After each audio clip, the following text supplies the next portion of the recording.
3월 14일 10분 말씀 일기 시간입니다. 오늘 10분 말씀 일기 본문은 역대상 14장입니다. 주요 내용들을 보시면 1절부터 7절까지는 다윗의 예루살렘에서의 생활에 대해서, 8절부터 12절까지는 블레셋과의 1차 전쟁에서의 승리에 대해서, 13절부터 17절까지는 블레셋과의 2차 전쟁에서의 승리에 대한 말씀이 기록되어 있습니다. 본문 1절부터 7절까지를 함께 봅니다. 두로왕 히람이 다윗에게 사신들과 백향목과 석수와 목수를 보내 그의 궁전을 건축하게 하였더라. 다윗이 여호와께서 자기를 이스라엘의 왕으로 삼으신 줄을 깨달았으니 이는 그의 백성 이스라엘을 위하여 그의 나라가 높이 들림을 받았음을 알미었더라. 다윗이 예루살렘에서 또 아내들을 맞아 다윗이 다시 아들들과 딸들을 낳았으니 예루살렘에서 낳은 아들들의 이름은 삼무아와 소밥과 나단과 솔로몬과 이팔과 엘리수아와 엘벨렉과 노가와 네벡과 야비아와 엘리사마와 부엘야다와 엘리벨렛이었더라. 아멘. 사무엘서가 비교적 이스라엘 역사의 연대기 순서에 충실하게 기록되었다면 역대기는 하나님의 영광과 다윗 왕조의 번영이라는 주제를 강조하기 위하여 이스라엘의 역사를 재배열한 경우가 많습니다. 바로 역대상 14장이 그 대표적인데 이런 특성을 가진 역대기를 통해 이스라엘 역사의 신학적 의미를 사무엘서나 열왕기서와는 다른 역대기만의 관점을 확인하게 되는 것입니다. 앞선 13장에서는 다윗이 예루살렘의 언약궤를 안치할 계획을 세우고 백성들의 전폭적인 지지를 받으며 이를 시행하였으나 언약궤 이송 도중 발생한 우사의 죽음으로 인하여 언약궤 운반이 잠정 중단된 내용이 기록되어 있습니다. 시간의 순서나 사건의 일관성을 고려하여 내용을 배열한다면 1차 언약궤 운반 시도 실패에 대한 내용에 이어서 2차로 예루살렘으로 언약궤가 운반된 15장의 내용이 이어지는 것이 자연스럽습니다. 그럼에도 불구하고 이 1차와 2차에 걸친 언약궤 운반에 대한 내용 사이에 14장의 내용이 위치하고 있는 것입니다. 14장은 두로왕 히람의 적극적인 도움으로 다윗이 궁궐을 짓는 내용과 다윗 가문의 번영 그리고 사사시대 이래 이스라엘을 가장 오랫동안 적대시하고 침략해온 블레셋 정복 내용이 기록되어 있습니다. 이런 내용들은 언약궤의 예루살렘 안치를 중점적으로 다루고 있는 13장, 15장과의 연관성이 없는 것처럼 보입니다만 구약 역사의 구속사적 흐름과 거기에 담겨져 있는 신학적 관점을 이해하고 보면 14장의 내용이 전달하고자 하는 의미가 있음을 알 수 있습니다.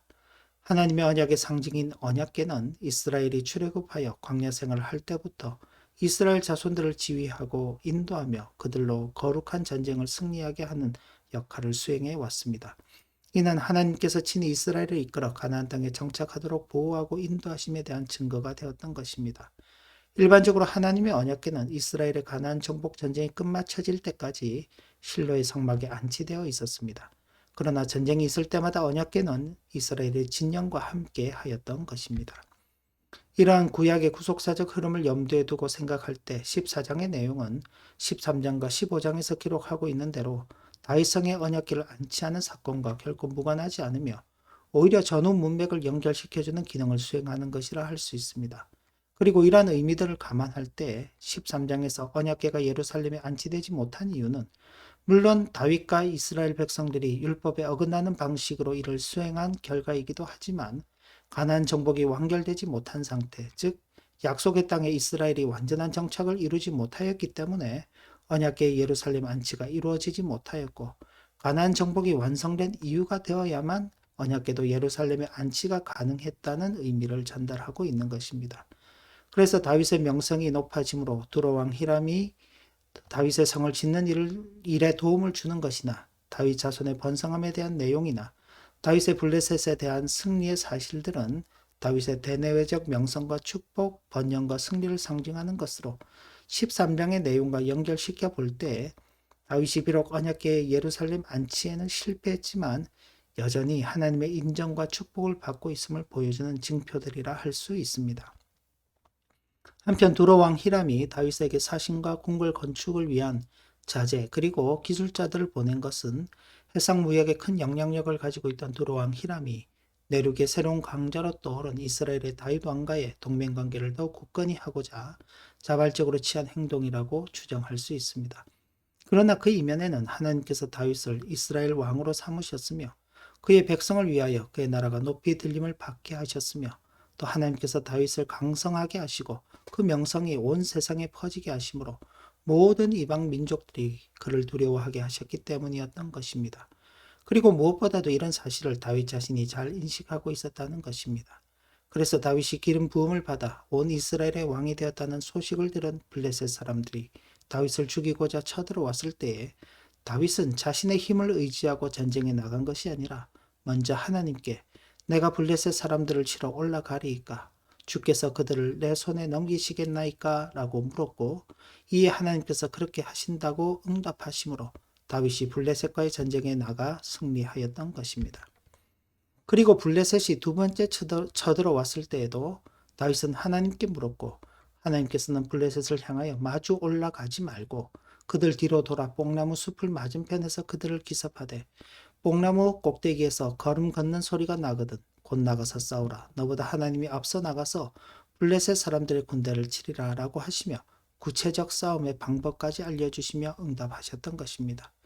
이에 다윗이 하나님의 명령대로 행하여 블레셋 사람들의 군대를 쳐서 기브온에서부터 게셀까지 이르게 되었습니다. 블레셋과의 두 번의 전쟁을 치르며 그때마다 하나님께 묻고 하나님의 명령에 따라 전쟁을 치르는 다윗의 모습은 앞서 사울이 여호와께 묻지 아니하고 하나님을 의지하지 않으므로 블레셋과의 전쟁에서 비참한 죽음을 맞이하였던 모습과는 극명한 대조를 이루는 모습입니다. 아울러 다윗의 이런 자세는 신정 국가의 왕이 어떠해야 하는가를 보여주는 모범적인 예라고 할 수 있습니다. 즉 다윗은 이스라엘의 왕이었지만 자신을 하나님의 명령 아래 굴복시킨 것입니다. 이는 다윗 자신이 명령을 내리는 자가 아니라 하나님의 명령에 따라 그 명령에 순종하는 자임을 고백한 것입니다. 다윗은 그렇게 하나님께서는 자신과 함께 하셨고 자신을 높이시며 자신의 나라가 높이 들림을 받게 되었고 자신의 명성이 온 세상에 퍼짐으로 모든 이방 민족이 자신을 두려워하게 되었다는 사실을 인식하였던 것입니다. 그러므로 역대기는 바벨론 포로에서 돌아와 이스라엘의 재건을 해야 할 책임이 있는 이스라엘 백성들에게 다윗 왕국의 번영이 바로 다윗의 기도와 진실한 순종 그리고 하나님의 도우심으로 가능하였음을 인식하게 함으로써 그들에게 참된 신앙의 결단을 촉구하고 있는 것입니다. 더 나아가 신약 시대를 살아가고 있는 모든 성도들에게도 다윗이 가졌던 신앙적 자세와 다윗이 가졌던 분명한 자기 인식을 가져야 할 것을 교훈하고 있는 것입니다. 그러므로 이 교훈에 따라 우리의 신앙을 바로 세우고 오늘 우리가 속한 이 시대 속에서 과연 우리는 무엇을 추구하며 살아야 할 것인지를 바르게 인식하며 참되고 바른 신앙인으로 살아가야 할 것입니다. 함께 기도합니다. 하나님 아버지, 오늘도 주신 말씀의 교훈을 마음에 새기고 앞선 시대에 참 바른 신앙인으로서 걸어갔던 다윗의 그 모습을 보면서 우리 역시도 이 시대 가운데 참된 신앙인으로서 우리의 걸음을 걸어가기를 소원합니다. 은혜를 베풀어 주셔서 이 길을 잘 갈 수 있도록 인도하여 주옵소서. 예수님의 이름으로 감사하며 기도 올리옵나이다. 아멘. 네, 오늘도 복된 하루 또 한 주간 잘 지내시기를 진심으로 기원합니다.